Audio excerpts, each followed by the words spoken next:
E aí, bom dia para todos. Nós estamos nos últimos preparativos aqui para iniciar o nosso culto nessa manhã.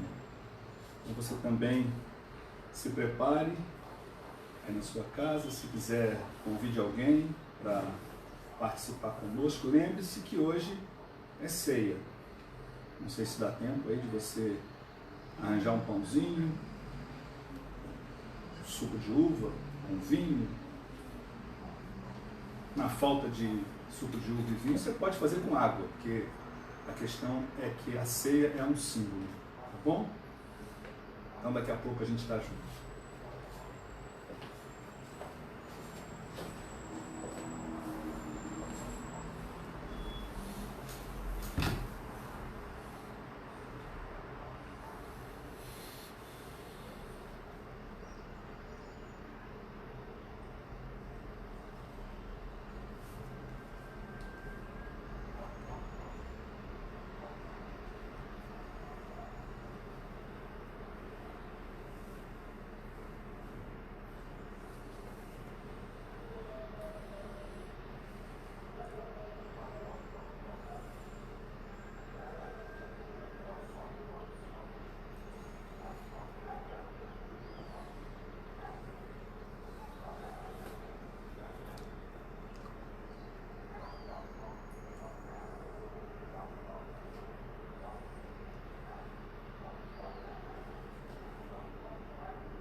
Bom dia! Gostaria de começar o culto dessa manhã cantando um hino do nosso inário, Novo Cântico, o hino 63. Esse hino fala de muitas bênçãos. E desafia, é um desafio para mim, para você, para contar as bênçãos.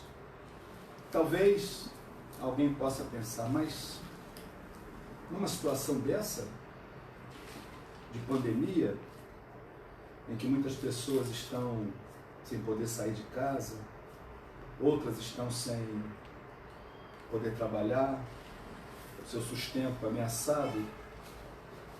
Mas se você prestar atenção na letra, você vai ver que o hino nos desafia a, mesmo nos momentos difíceis, reconhecer a mão de Deus e as bênçãos de Deus na nossa vida. E é exatamente essa a mensagem de hoje, né? Onde estão as bênçãos de Deus na pandemia? Vamos lá?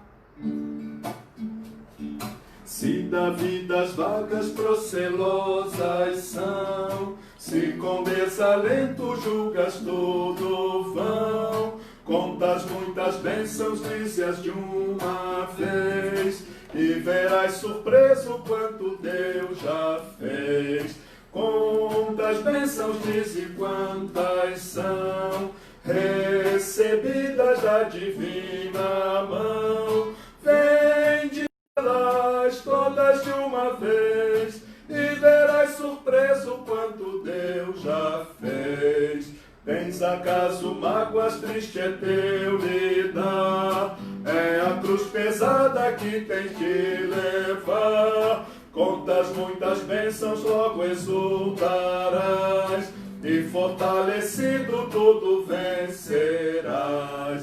Contas bênçãos, dize quantas são, recebidas da divina mão, vem dizê-las todas de uma vez, e verás surpreso quanto Deus já fez. Quando vires outros com seu ouro e bens, lembra que tesouros prometidos tens. Nunca os bens da terra poderão comprar a mansão celeste que vais habitar. Quantas bênçãos, dize quantas são, recebidas da divina mão, vem dizê-las todas de uma vez, e verás surpreso quanto Deus já fez. Seja o teu combate longo ou breve aqui, não te desanimes, Deus será por ti. Seu divino auxílio minorando o mal, te dará consolo e galardão final. Quantas bênçãos, dize quantas são, recebidas da divina mão, vem dizê-las todas de uma vez, e verás surpreso quanto Deus já fez.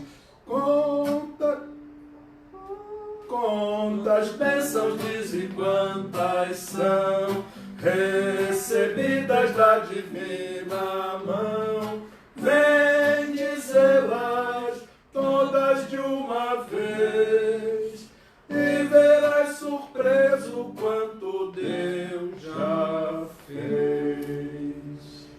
Amém? Eu vou pedir para a Lia nos dirigir uma oração. Nós somos muito gratos, Senhor, por tantas bênçãos que temos recebido das tuas mãos. Nós agradecemos a Deus que, mesmo em meio a dificuldades, o Senhor nos abençoa, o Senhor nos dá ensinamentos, o Senhor nos atende às orações, o Senhor nos guarda, o Senhor nos perdoa, o Senhor atende, ó Deus, ao clamor do teu povo. Muito obrigada, Pai, por tanto amor, por tanto cuidado, por tuas imensas, infinitas misericórdias, porque se estamos aqui agora exaltando o teu nome, porque o Senhor usa de misericórdia, essa misericórdia que se renova a cada manhã. Amém. Amém. Daniel vai nos conduzir em alguns cânticos.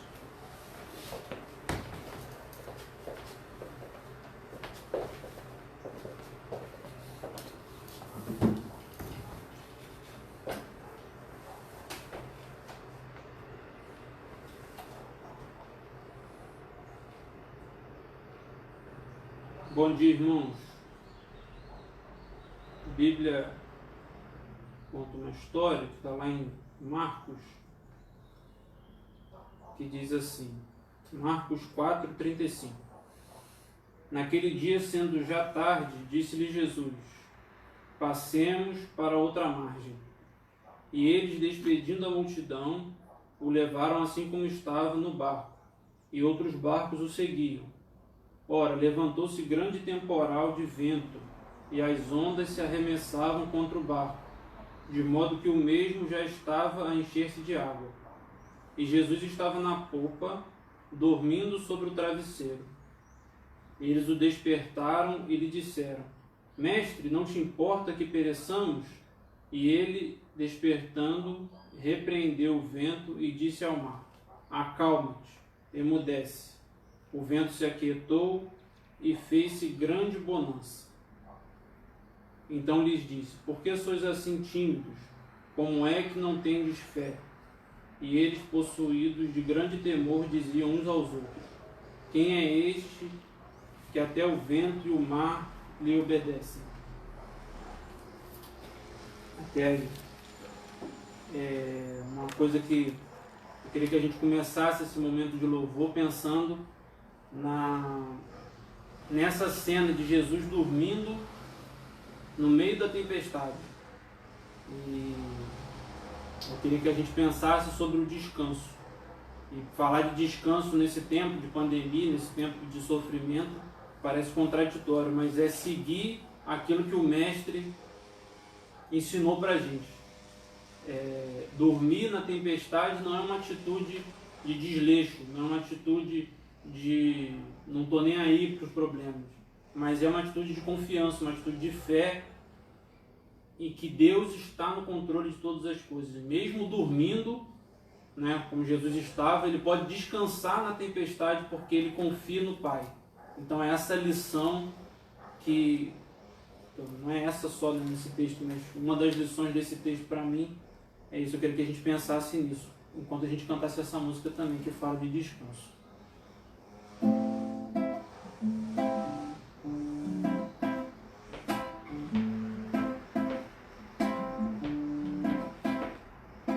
Calmo, sereno e tranquilo, sinto descanso neste viver.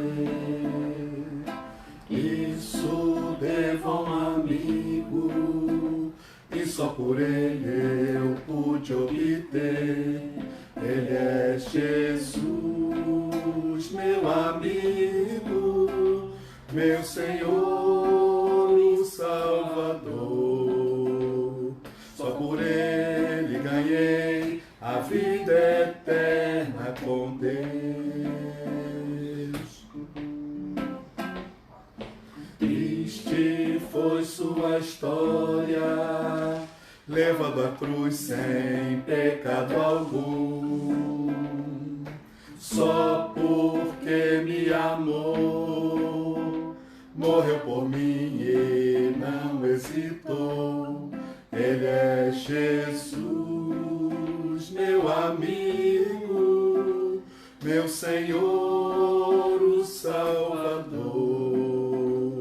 Só por ele ganhei a vida eterna com Deus.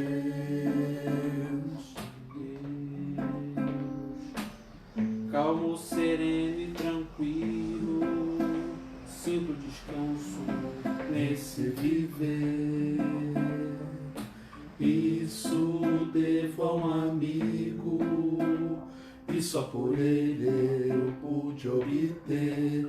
Ele é Jesus, meu amigo, meu Senhor e Salvador. Só por ele ganhei a vida eterna com Deus. Triste foi sua história, levado à cruz sem pecado algum. Só porque me amou, morreu por mim e não hesitou. Ele é Jesus, meu amigo, meu Senhor, o Salvador. Só por Ele ganhei a vida eterna com Deus. Com Deus.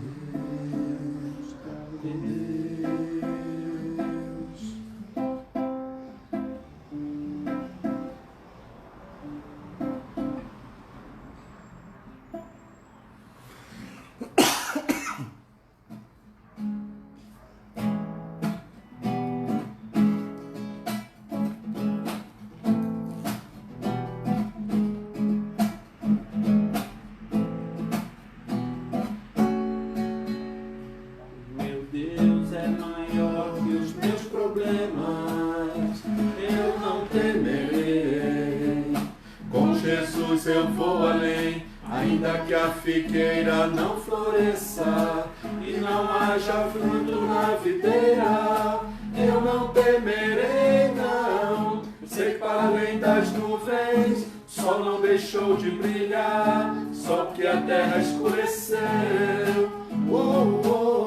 A minha vida está em Deus, eu sei que tudo posso em Deus. É Ele quem me fortalece, eu vou seguir com fé. Com meu Deus eu vou para a rocha mais alta que eu sei pra onde vou, como águia vou, nas alturas sou filho de Deus. Eu vou seguir com fé, com meu Deus eu vou para a rocha mais alta que eu sei pra onde vou, como águia vou, nas alturas sou filho de Deus.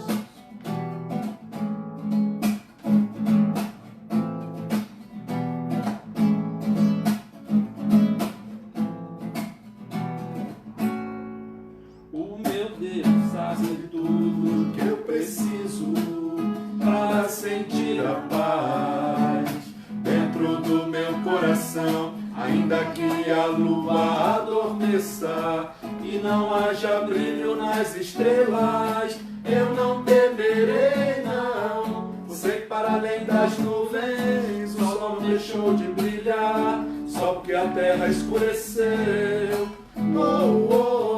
A minha vida está em Deus, eu sei que tudo posso em Deus. É Ele quem me fortalece, eu vou seguir com fé. Com meu Deus eu vou para a rocha mais alta que eu sei pra onde vou, como águia vou, nas alturas sou filho de Deus. Eu vou seguir com fé, com meu Deus eu vou para a rocha mais alta que eu sei pra onde vou, como águia vou, nas alturas sou filho de Deus.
Hoje Ele te chama para restaurar, hoje Ele te chama para dele derramar. Hoje Ele te chama para renovar, hoje Ele te chama para restaurar, hoje Ele te chama para dele derramar.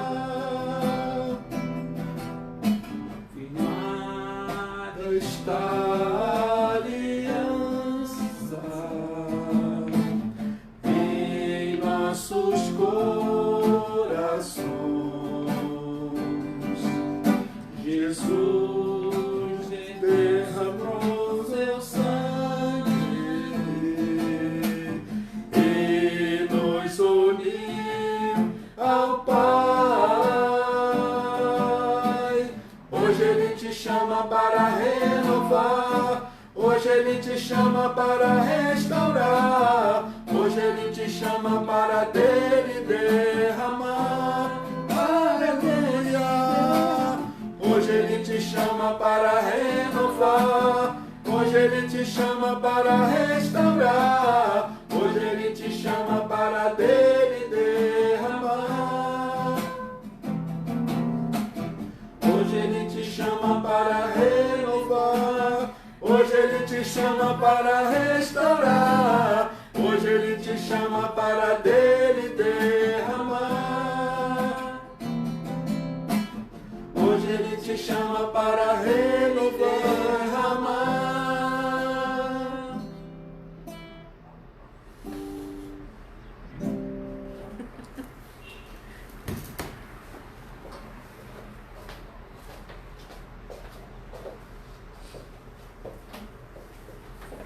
Antes da mensagem, eu queria cantar mais um hino do nosso hinário, é o hino 154. E eu, quando era criança, aprendi na primeira igreja de Niterói essa música, mas não é a música original do hino, né? E não sei quem compôs essa música, mas ela é bem mais, na minha opinião, né? Eu acho ela muito melhor de ser cantada com essa música. Com essa música, a gente faz a quarta estrofe virar um estribilho, um coro, né?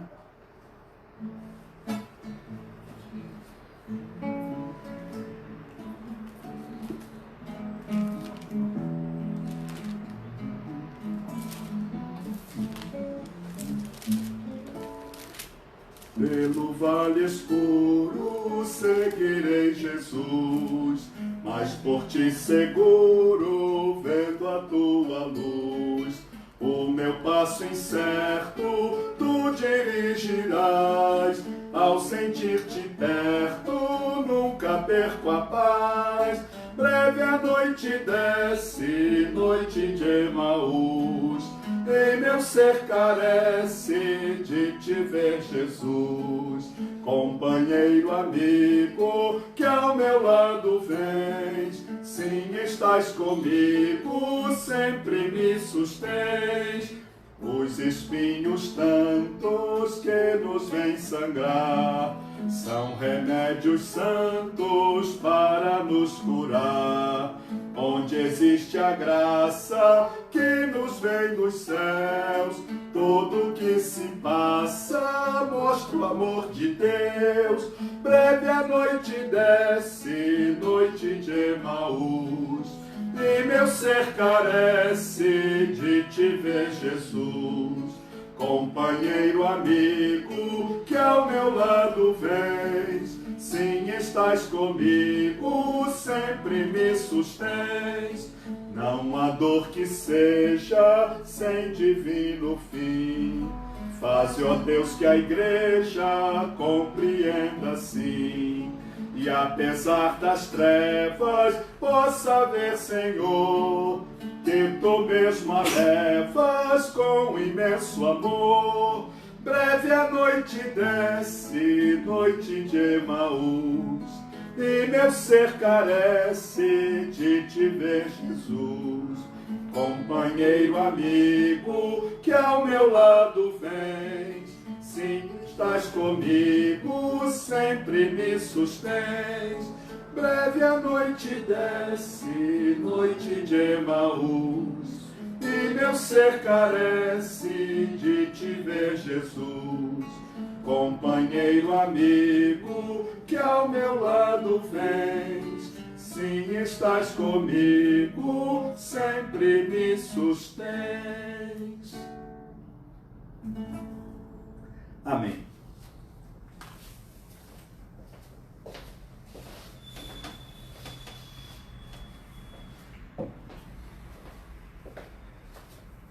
Eu quero que você abra a sua Bíblia na Epístola de Tiago.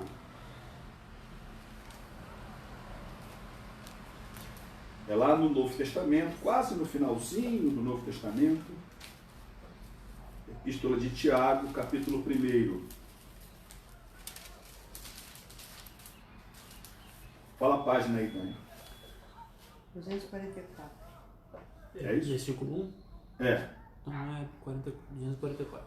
É, quem usa aquela Bíblia que a gente tem lá na igreja, muita gente usa aquela Bíblia, página 244 do Novo Testamento. Tá? Eu vou ler só 4 versículos, os 4 primeiros versículos. Diz assim: Tiago, servo de Deus e do Senhor Jesus Cristo, às 12 tribos que se encontram na dispersão, saudações. Meus irmãos, tende por motivo de toda alegria o passardes por várias provações, sabendo que a provação da vossa fé, uma vez confirmada, produz perseverança. Ora, a perseverança deve ter ação completa, para que sejais perfeitos e íntegros, em nada deficientes.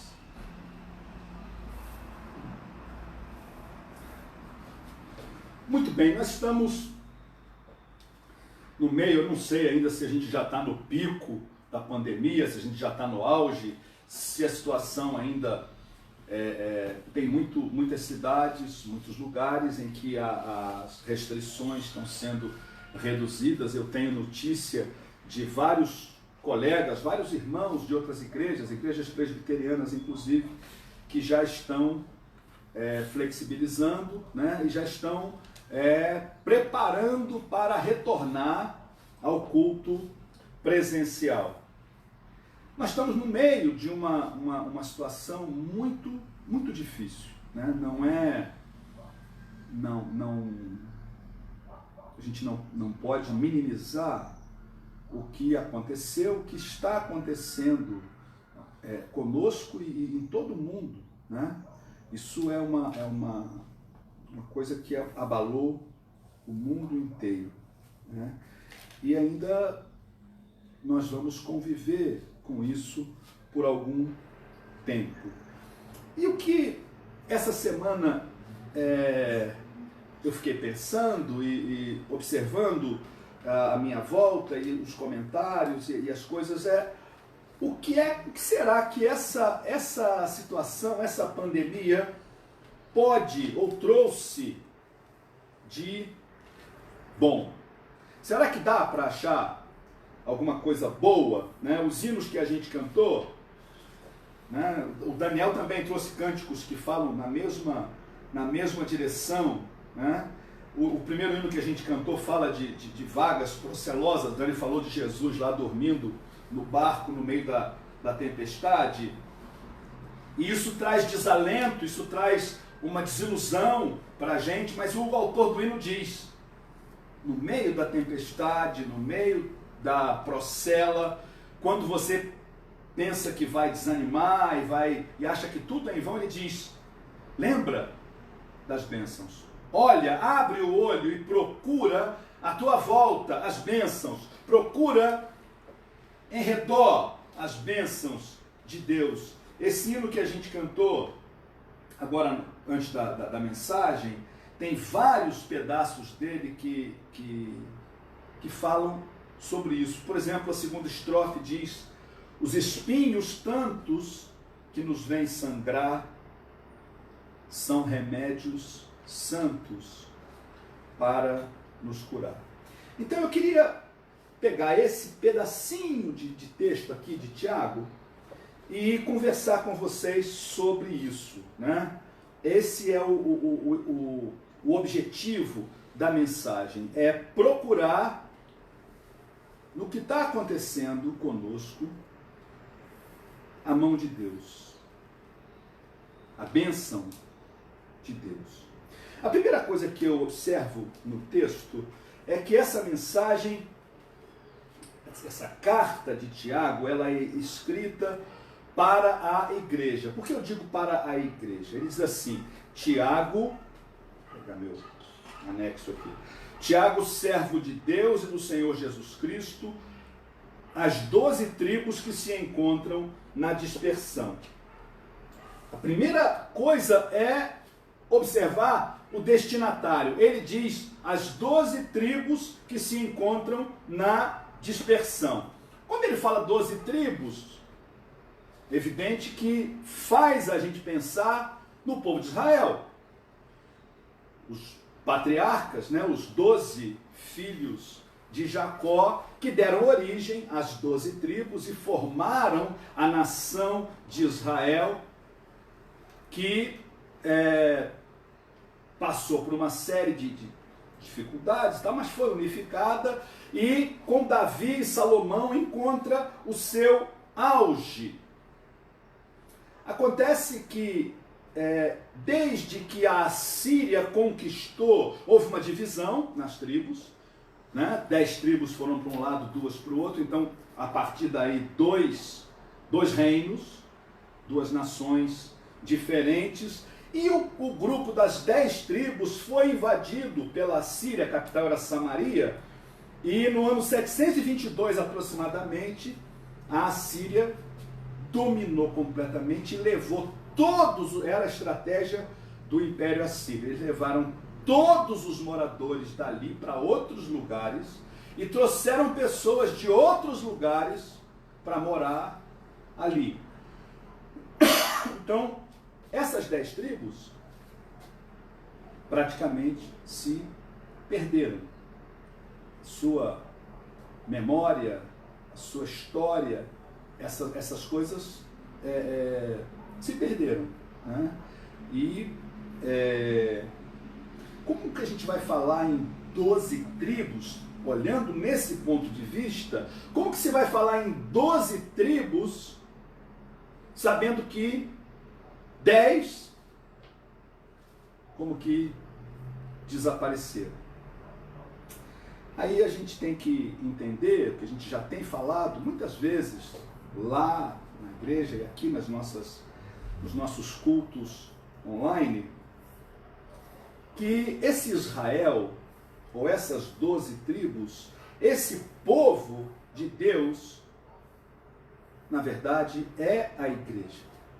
Há uma interpretação, não sei se você já viu, né? Nos Estados Unidos é muito comum, aqui no Brasil está se tornando comum também, quando tem alguma manifestação política e tal, alguém aparece com a bandeira de Israel.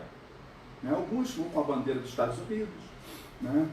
Uma grande parte com a bandeira brasileira, mas tem pessoas que aparecem com a bandeira de Israel. Isso tem uma mensagem, não apenas política, né? Mas uma mensagem religiosa, porque essas pessoas que ostentam, esses irmãos, né? Tem a interpretação deles é que Israel, essa nação que está lá, hoje, estabelecida lá, em luta com os palestinos. Então, eles entendem que essa nação ainda é o mesmo Israel, o mesmo povo de Deus lá do passado.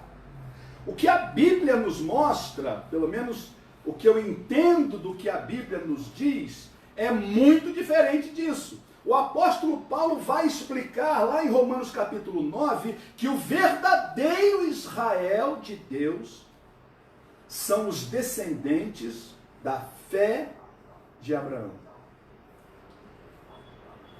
Não basta, ou é totalmente insuficiente você pegar, ou alguém pegar a sua genealogia e olhando o pai, o avô, o bisavô, 14 tatas, não. Ele vai olhar lá, vai chegar lá, ó, eu sou descendente de Abraão, então eu sou do povo de Deus. Paulo diz assim, não é. Porque Abraão foi aceito por sua fé. E aqueles que são verdadeiramente descendentes de Abraão são os da fé. Paulo diz Abraão, citando Gênesis, Abraão creu em Deus e isso lhe foi imputado para justiça. O entendimento que nós temos e que nós vemos na Bíblia é de que há um só povo de Deus. Não há uma bandeira com a estrelinha azul de Davi, né? Eu até tenho simpatia, né? Isso é uma questão pessoal, pelo povo de Israel. Acho que muita coisa errada é feita ali, mas é uma coisa quase que inevitável, né? A gente, mesmo crendo que eles não são o que muita gente acredita, povo de Deus, a gente tem uma simpatia por eles. Eu tenho, né? Pode ser que você não tenha. Mas isso, se você não tem simpatia, você não está pecando não, tá? Se você tem simpatia pela causa palestina, isso é outra coisa, tá? Não tem nada teológico errado, pelo menos na nossa maneira de ver, na nossa interpretação. Porque existe um só povo de Deus, o povo da fé. O povo da fé. No Velho Testamento, aquele povo da fé era a igreja. No Novo Testamento, a igreja, que é salva pela graça mediante a fé, é o Israel de Deus. E é assim que Paulo se refere à igreja lá em Gálatas 6,18. Ele abençoa o Israel de Deus. O Israel de Deus.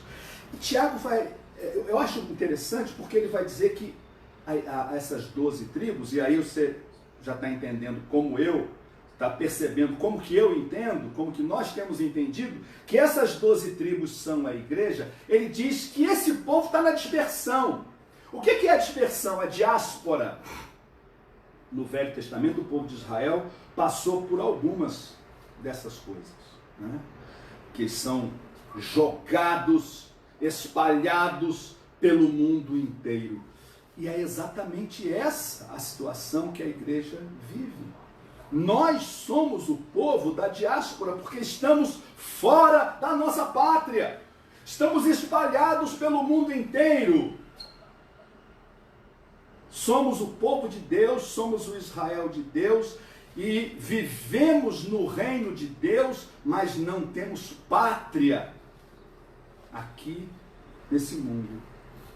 Vivemos a dispersão, a diáspora. Então, a primeira coisa que eu queria que você prestasse atenção é que esse texto que nós estamos lendo, assim como toda a carta de Tiago, mas eu não vou falar de toda a carta hoje, esse texto se refere à igreja. Pode ser que você não faça parte de igreja nenhuma, pode ser que você que está me ouvindo, né? Mas essa igreja aqui não é a tabuleta, não é a placa lá na frente. Esse povo da dispersão, esse povo da fé, é o povo que crê em Jesus. Então eu quero dizer a você que se você crê em Jesus, se você conhece Jesus, se você se relaciona com Jesus, essa palavra é para você e para mim. A segunda coisa é que a igreja, essa igreja, esse povo da dispersão, nós, eu e você, nós somos provados. E o Tiago vai dizer que é motivo de toda a alegria passarmos por provação. Existem coisas na doutrina que são bem complicadas e às vezes eu, né, pastor Jader, né, eu aqui, acho que a doutrina não nos ajuda muito, né? A Bíblia nos ajuda, mas a doutrina às vezes não nos ajuda. E até o que dizem da doutrina, né? Porque em cima da doutrina, às vezes, as pessoas elaboram suas próprias ideias. Então tem muita gente aí dizendo que foi Deus que mandou essa pandemia aí, que isso aí é obra de Deus. Eu não sou capaz de dizer isso. Que essa pandemia é uma iniciativa de Deus. Eu já preguei aqui falando sobre que a criação geme, né? Que a criação um dia, lá no Éden, ela foi sujeitada ao domínio do homem. E o domínio do homem passou a ser um domínio opressor. O homem tem dominado a natureza como uma espécie de destruidor da natureza. Opressor da natureza. A gente vê isso onde quer que a mão do homem chegue. E Deus, que sujeitou a natureza a esse domínio, Deus respeita o tempo desse domínio. É como se a humanidade tivesse um mandato. A humanidade foi eleita para dominar a natureza. Quando Deus deu esse mandato, não tinha o pecado. O domínio era um domínio harmonioso, um domínio de paz. Mas com a entrada do pecado, esse domínio passou a ser um domínio opressor, um domínio desequilibrado, e muitas vezes as respostas da própria natureza, as respostas, o apóstolo Paulo diz que a natureza geme e aguarda a manifestação dos filhos de Deus. Toda a natureza geme. Então eu não acredito que essa pandemia foi Deus que pensou assim, eu vou mandar um negócio lá que eles vão ver só o que é bom para a tosse deles. Eu não penso nisso. Eu penso que nós estamos vivendo consequências, a humanidade vive consequências de seu próprio domínio opressor e violento sobre as coisas criadas. Mas então tudo está descontrolado? Não. Eu creio também que Deus tem o controle. Talvez seja difícil de entender. Eu creio que no meio disso tudo, Deus está com a sua igreja. Deus abençoa a sua igreja. E Deus pega coisas que não foram da iniciativa dele, que não foram do desejo agradável dele, e ele pega essas coisas para nos abençoar e nos ajudar, mesmo coisas ruins. Né? Eu vejo, por exemplo, aquele texto de Apocalipse, quando fala da mulher, né, que é a representação da igreja, sendo perseguida pelo dragão, e o dragão vai, e Deus manda um anjo, e Deus socorre a igreja. Então há uma ação que não é deliberada de Deus do mal contra a igreja. E há uma ação de Deus em favor da igreja. Eu creio assim, né? E aí ele vai dizer, a segunda coisa que eu queria falar é isso: a igreja é provada. Olha o que ele diz: meus irmãos, tende por motivo de toda alegria o passardes por várias provações. Nós estamos passando por provações. Talvez você está impedido de sair de casa, como eu, né? Fico restrito à minha casa. Talvez você está impedido de buscar o seu sustento, de realizar o seu trabalho. Isso é uma prova. Isso é uma dor para muitas pessoas. Eu fico vendo, né, essa semana houve uma flexibilização, mas parece que o povo está tão ansioso para que tudo isso passe, que eles já começaram a se comportar como se tudo já tivesse passado. E foi todo mundo para os barzinhos, e foi todo mundo. Não era essa a intenção das autoridades, não é?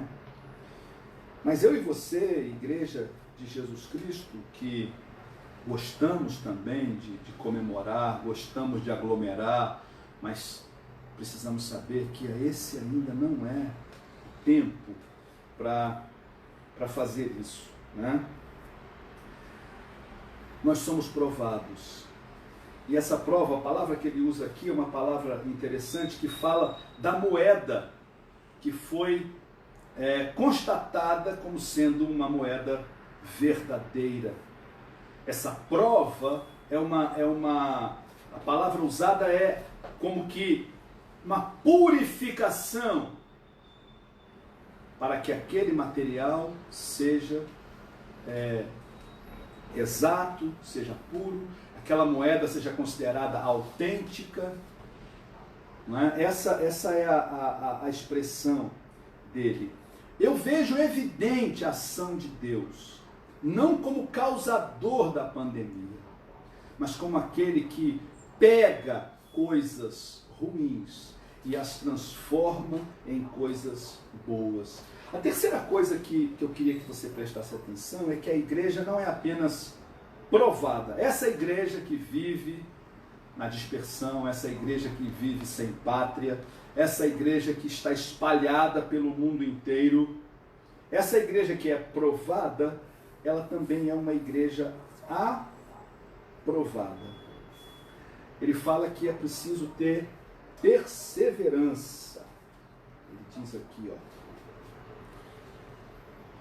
Meus irmãos, tende por motivo de toda alegria o passardes por várias provações, sabendo que a provação da vossa fé, uma vez confirmada, produz perseverança. Perseverança é muito mais do que paciência. O paciente, né, ele simplesmente sofre determinada ação e ele resignadamente não reage. O perseverante, diferentemente, é aquele que, sofrendo uma ação, ele reage positivamente para mudar e transformar aquela situação adversa em uma situação de bênção, uma situação de vitória. Ele diz que a perseverança tem que ter ação completa. A perseverança, ela não fica no meio do caminho, né? Então, perseverar, termo implica isso, é ir até o final. Não adianta tolerar 50% da pandemia. Não adianta. Tem que tolerar toda.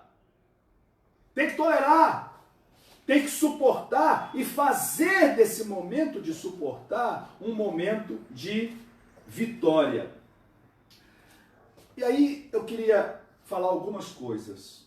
Olhe para o que você tem. As pessoas querem olhar para aquilo que perderam. Perderam temporariamente, mesmo que temporariamente, né? Perderam a oportunidade de bater perna no shopping. Eu não gosto, mas eu sei que tem gente que gosta. A minha gosta, não gosta da minha? A minha gosta.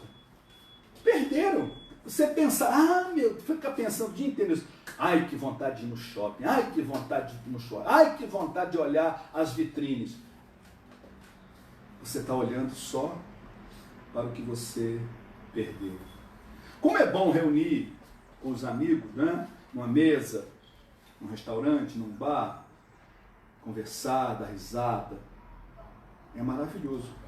Mas a gente está num tempo em que a gente não pode. Se você olhar para aquilo que você não tem,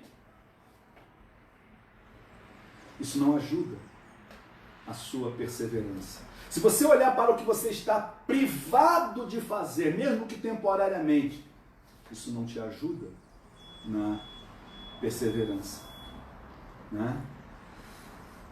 O que é que nós temos? Essa semana eu ouvi o Daniel contar. Daniel dá aula numa escola, numa comunidade pobre, lá no Caramujo, é um bairro aqui de Niterói, né? E Você já deve ter visto na televisão, tem muita gente com muita dificuldade, crianças, né? Jovens que não conseguem acessar as lições pela internet, ou porque não tem acesso ainda à internet, ou por outro motivo, porque tem dificuldade de acessar, ou talvez porque dentro de casa tem muitas pessoas que precisam acessar e a pessoa está restrita enfim. Mas aí Daniel contou sobre essa mãe. Parece, né? Eu até ouvi a voz dessa moça. Parece ser uma mulher bem jovem, pela voz. E ela falando sobre o filho e dizendo, olha, eu tenho muita dificuldade de acessar essa plataforma. O governo, a Secretaria de Ensino, disponibilizou lá uma plataforma, alguns exercícios, alguns trabalhos, não é, padrão para todas as escolas. E a dona dizia, essa moça dizia, eu tenho dificuldade de acessar, mas eu estou colocando meu filho para estudar, ele estuda todas as manhãs. E ela, talvez também impedida, né, de fazer o seu trabalho, talvez vivendo com esse pequeno auxílio que o governo deu para algumas pessoas, ela está focada no que ela tem. Ela não está focada no que ela perdeu. Ela está focada no que ela tem. Ela tem o filho. Ela tem acesso ao filho. Ela está presa em casa, o filho está preso em casa, então ela tem a oportunidade de lidar com o seu filho, de cuidar do seu filho, de orientar o seu filho com toda a dificuldade que tem, com toda a fragilidade que tem. Ela está focada em ajudar o seu filho, botar o filho para estudar. E o menino, pelo jeito, é uma peste, como a gente costuma dizer, que há crianças e jovens que os professores, né, têm muita dificuldade para conseguir ensinar, controlar e tal, mas ela consegue controlar. Ela fala que o menino é levado, que o menino é desatento, que o menino tem essas coisas, mas ela insiste e o menino está estudando todos os dias, todos os dias. Ela está olhando para o que ela tem e está aproveitando o que ela tem enquanto ela tem. Eu tenho lido que a violência doméstica aumentou muito durante a pandemia. Isso é terrível. A violência doméstica aumentou, as pessoas estão juntas, né? Então, quando as pessoas não vivem bem, esses atritos, por causa do ajuntamento, por causa de estarem todo dia ali, um olhando para a cara do outro, esses atritos aumentam, não é? É a informação que é dada pela imprensa de que a violência doméstica tem aumentado. Isso é lamentável, mas eu penso que essas pessoas são pessoas que não têm perspectiva, ou perderam, espero que temporariamente, a sua perspectiva. Imagina você estar em casa, eu e a Lia, a gente está há mais de 90 dias convivendo quase que exclusivamente um com o outro. Eu quero dizer a vocês que ficar confinado é muito difícil. Mas eu quero dizer que nesse tempo nós descobrimos e cultivamos coisas entre nós que talvez não seriam possíveis de serem cultivadas, de serem feitas em outros tempos. A gente tem notícia de pessoas que não suportaram e se separaram. Cada um foi para um canto. Desistiram. Não perseveraram. Alimentam, quem sabe, a ilusão de que uma mudança de relacionamento possa resolver, mas a solução dos nossos relacionamentos está em resolver os nossos relacionamentos. Olhar um para o outro, tratar um do outro, desejar o bem um do outro.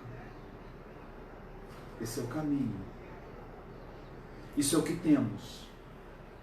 Muitas vezes nós reclamamos, mas eu acordo muito cedo. Eu acordo muito cedo e tenho que ir para o trabalho, e chego muito tarde, e chego muito cansado. Quando eu pego a Bíblia para ler, o que acontece? Eu durmo. Muita gente não está tendo que acordar cedo e sair para o trabalho. Muita gente não está tendo que chegar tarde, cansado em casa.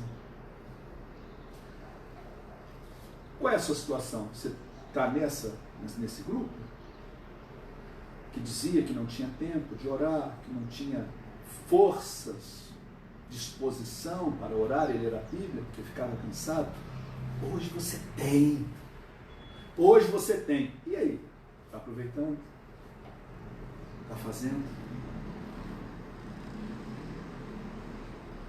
Temos oportunidade de estar próximos dos nossos filhos, muitas vezes, mesmo que pelo telefone celular.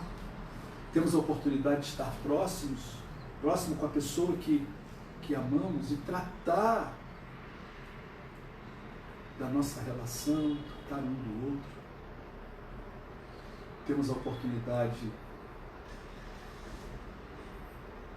que eu nunca podia imaginar, de estar perto de Deus, de estar mais disponível para Deus. E aí nós vamos reclamar. Para terminar, Tiago vai dizer que a perseverança tem que ter ação completa. E ele usa 3 palavras: para que sejais perfeitos e íntegros. São 2 palavras que se referem ao sacrifício que era feito no culto lá do Velho Testamento. Aquele cordeiro, aquele animalzinho que era oferecido, ele tinha que ser perfeito, inteiro, integral. E o Tiago está dizendo que as coisas que nos acontecem, Deus as usa, embora nem sempre seja Deus que produza, mas Deus as usa para mudar e para ajudar o nosso crescimento. A prova é para nos melhorar, perfeitos e íntegros, em nada deficientes. Que Deus abençoe a nossa vida, que Deus abençoe a sua vida. Esse é o meu desejo. Nós vamos partilhar da ceia do Senhor. Vou convidar o povo aí para chegar para cá. Lia, Ana, Daniel. Não tem presbítero, né?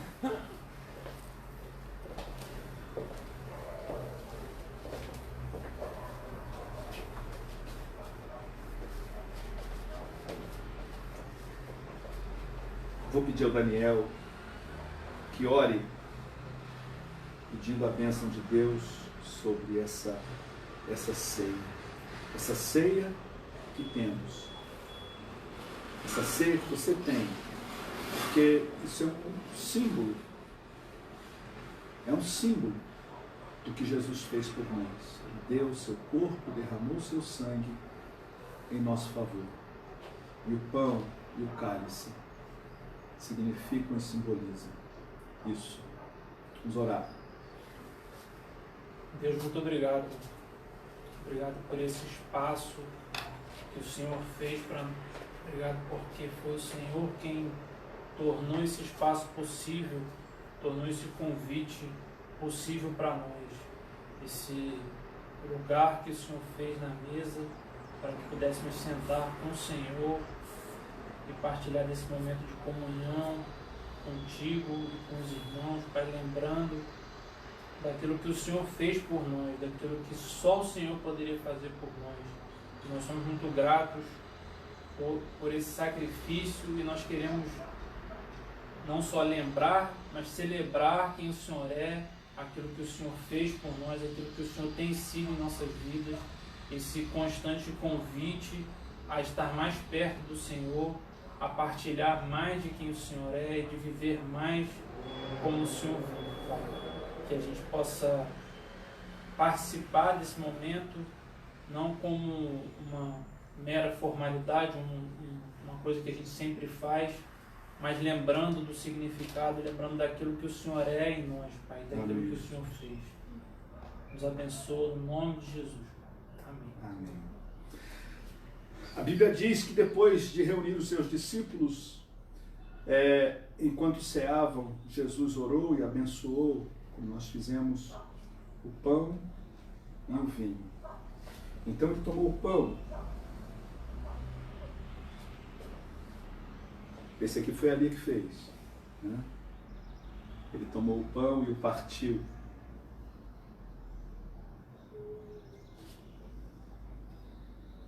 E o deu aos seus discípulos, dizendo: comei dele todos.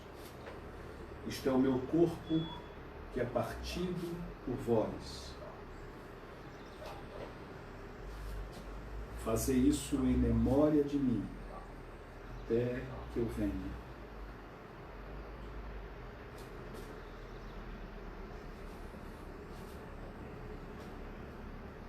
Você tem o pão aí com você? É um símbolo. A bênção não está no pão. A bênção está na sua fé. Comei dele todos, disse Jesus. Este é o meu corpo, que é partido por vós.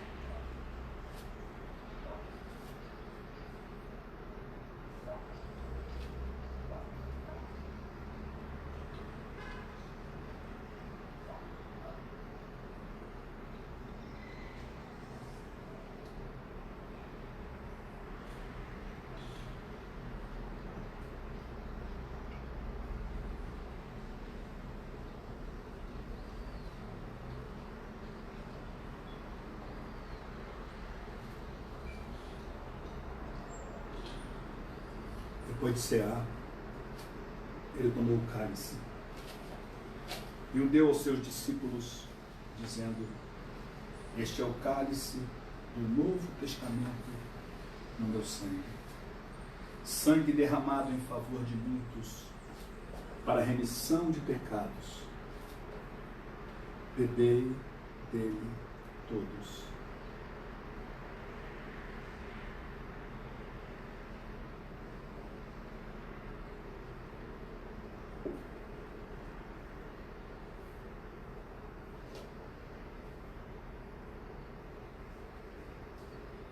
Nosso Deus e nosso Pai, louvamos o Teu nome, porque em todos os momentos em que a noite escurece ao nosso redor, os momentos em que os espinhos nos vêm sangrar,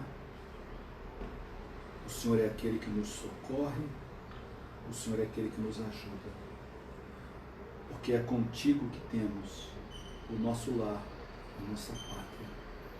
Somos o teu povo, Senhor, igreja tua, Israel teu, espalhados por toda a face da terra, e dependemos única e exclusivamente da tua ação, da tua providência, teu agir para conosco. Guarda-nos, Senhor, em tudo.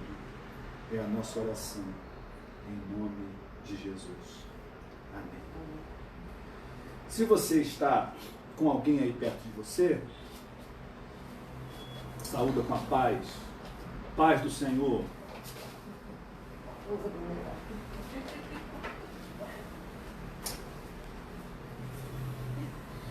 Se você está sozinho, a paz do Senhor para você. Você não está sozinho.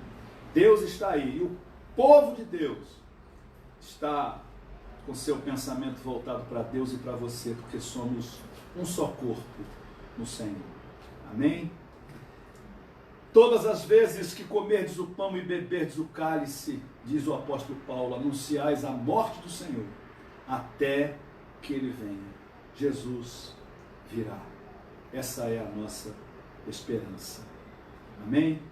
Estamos chegando ao final do nosso culto, nesse domingo, nessa manhã. Desejamos a bênção e a graça de Deus sobre todos. Você sabe, você que é membro da igreja, sabe, como a gente está reunido virtualmente, a gente não tem ofertório, mas o membro da igreja sabe onde buscar as informações para fazer de acordo com a sua possibilidade, a sua oferta à igreja. Né? A obra que estava prevista, né, está praticamente concluída. Né? Eu acho que tem muita gente curiosa para ver como é que ficou, né? Eu já também estou com essa curiosidade, mas se você quer dar uma oferta para a obra especificamente, você ou avisa, né, para nossa tesoureira, ou você coloca um valor na sua transferência com centavos. Todo valor que entrar, que tiver esse quebradinho dos centavos, a gente sabe que é para a obra. Né? Os compromissos da igreja continuam, mas quero lembrar mais uma vez a você, né, e dizer, não é demais repetir, quem sustenta a igreja é Deus. Não é o seu sacrifício, não é o pastor fazer uma chantagem emocional com você para que você dê, senão Deus vai te punir. Nada disso. Quem sustenta a igreja é Deus. E é Deus que toca no seu coração e te dá a possibilidade de ofertar. Então, se você sente isso, faça a sua oferta. Sem crise, sem pressão, sem medo. Deus ama a quem dá com alegria. Amém? Vamos orar? Vamos abençoar uns aos outros? Abre um pouquinho aí, Ana, para a gente olhar um para o outro e a gente poder dizer assim, ó, e repetir, que a graça de Jesus, que a graça de Jesus, o amor de Deus, a comunhão do Espírito Santo, a comunhão do Espírito Santo, seja contigo, seja contigo, seja com o povo de Deus, seja com o povo de Deus, agora e sempre. agora e sempre. Amém. Amém. Bom domingo.